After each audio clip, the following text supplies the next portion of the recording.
We have a ton of IT initiatives that we could pursue, but there's only so much time amongst the team, so we have to be really good at prioritizing. Lucid helps us prioritize and plan better than any other tool I've used.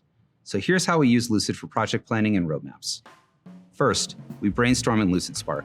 Everyone on our team adds ideas for projects that they think would help us reach our goals. But we can't do all of these things, so now we need to narrow it down. With visual activities, we can quickly gather everybody's input on top priorities. What initiatives have the largest impact for the least amount of team effort? This used to take us hours of discussion, but now it's a short and painless process. We can align on top priorities in a matter of minutes. From there, we get into detailed project planning for the upcoming year. We create roadmaps, and then we add tasks that sync directly to our project management software.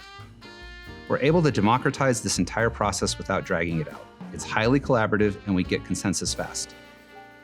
We've tried a bunch of other tools for project planning and roadmaps, but Lucid is the clear winner. It's the best fit for purpose. It gets everyone on my team aligned on priorities, and then we can take that data and move it to wherever it needs to be for everyone to do their best work.